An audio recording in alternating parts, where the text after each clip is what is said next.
Hello साथीहरू, नमस्कार। सन्चै हुनुहुन्छ नि तपाईँहरू? आज चाहिँ स्वस्थानी माताको सँगै हामी चाहिँ त्यसको लागि प्रसादको रेडी गर्दैछौँ। मम्मी त हेर्दा नि हेर्नु यता दिदी स्वस्थानीको रोटी स्वस्थानीको कस्तो मजाले फुलेछ।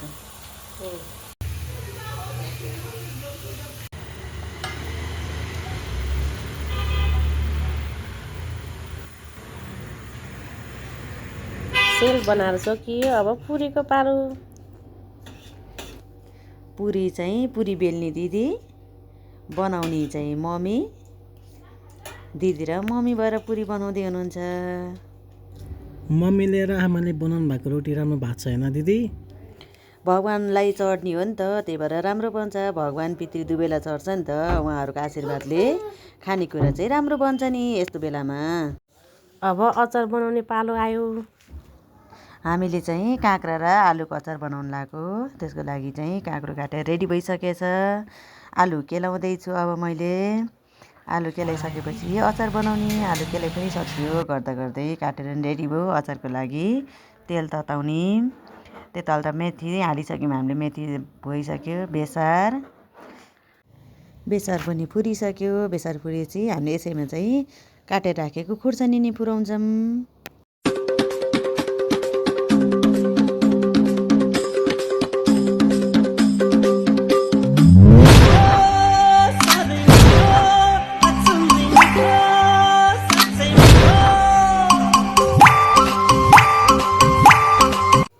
स्वादअनुसार नुन हाल्ने।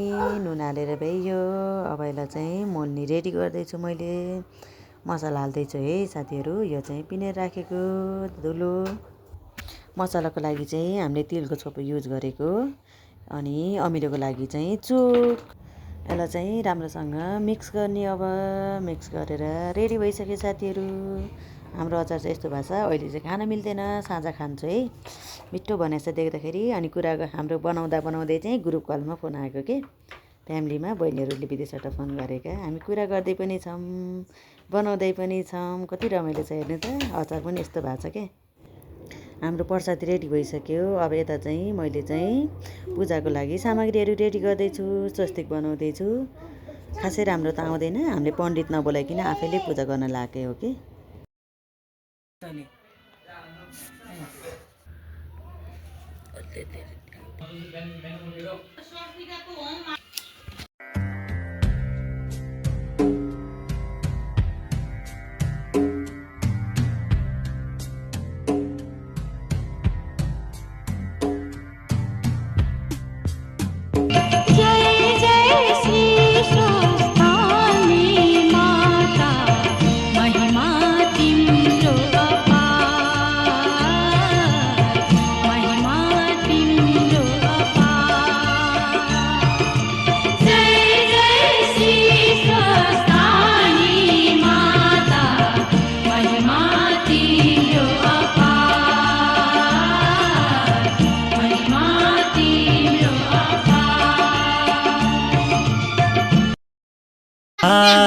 व्रत सफल भो, व्रत सफल भो, पार्वतीको स्वस्थानी व्रत सफल भो, व्रत सफल भो, व्रत सफल भो, पार्वतीको स्वस्थानी व्रत सफल भो, व्रत सफल भो, व्रत सफल भो, पार्वती।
108 धागो बनाउनु पर्ने 108 गाँठो भएको छुटेछ र मम्मीले बनाउँदै हुनुहुन्छ गाइज।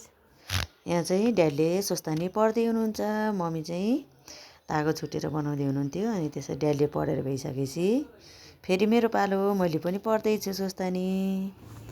मैले नि लास्ट अध्याय सोस्तानी पढेर भएपछि चाहिँ मैले होम हाल्दैछु। होमको पूजा गर्दैछौँ हामी चाहिँ यहाँ चाहिँ।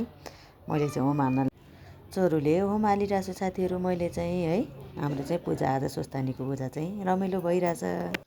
हाम्रो पूजा चाहिँ यस्तो भइरहेछ साथीहरू। हजुरहरूको नि त राम्रो भयो होला नि होइन साथीहरू, सोस्तानीको व्रतसँगै।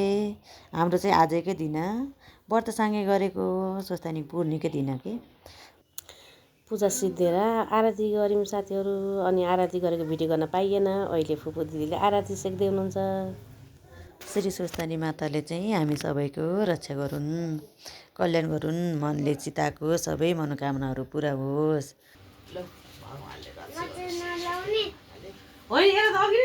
लानेलाई पर्छ। रक्षा गरून्, राम्रो हुने, राम्रोसँग भन्ने, ज्ञानी हुने छोरी। मम्मीले भनेको सुन्नु हो।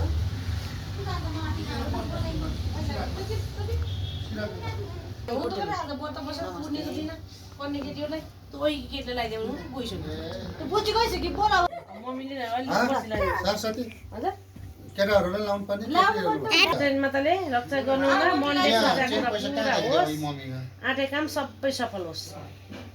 थ्याङ्क यू दिदी, दिदीको आशीर्वाद लागोस्। दिदीले तँलाई हेर पहिले कति पैसा लिएर बस्नु भयो। 5 बेला बुझ्नेलाई त दिदी नमस्ते। पैसा दिने अलि यसको देखेन क्या भिडियो ल श्री सोस्तानी माताले रक्षा गर्नु होला। के अरे धेरै के हो, धन पैसाले के हो, पैसा धेरै कमाउनु, रक्षा गर्नु, दिदीको सेवा गर्नु, बिरामी भएपछि दिदी उपचार गर्नु। मेरो कान्छी छोरी धेरै ज्ञानी बन्नु है, धेरै बडा है, सोचेको कुरा पुरा होस्, मुख नलाग्ने है, प्रगति सधैँ बढेर जाओस्। मोबाइल फेरि के भयो छोरो सकियो गर्छ सरी होइन बिबिसको छैन आउँछ रे त कति भने अस्ति भन्नु होइन आउँछ होइन पढे नपढिकन आउँछ, आउँछ रे नपढिकन आउँछ।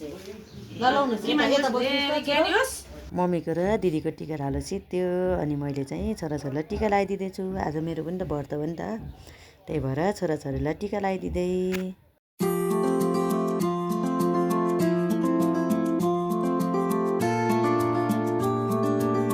मेरो छोरो ज्ञानी हुनु है बेबी, मम्मीले भनेको मान्नु, मोबाइल चाहिँ नहेरिसियोस्।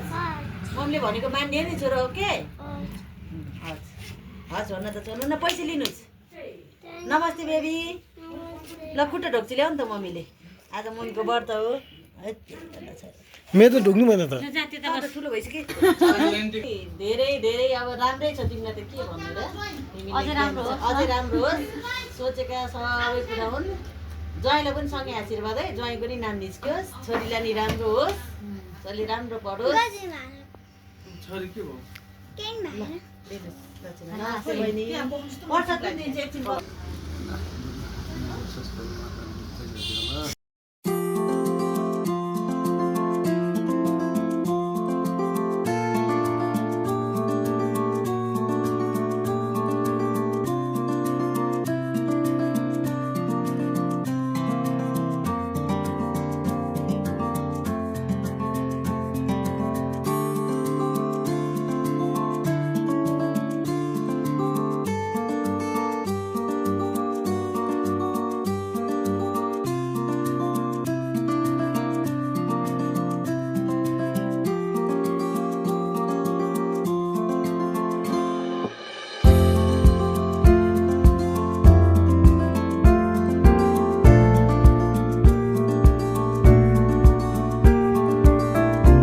हाम्रो चाहिँ टिका टाल्ने सिद्धियो मलाई चाहिँ बुढोले टिका लगाइदिनु सक्नुभयो म अर्घ दिन रेडी छु अब चाहिँ हाम्रो अर्घ देशी स्वस्तिनीको व्रत सिद्धियो मेरो चाहिँ आज यति नै भयो साथीहरू आशीर्वाद पनि दिँदैछ हेर्नु त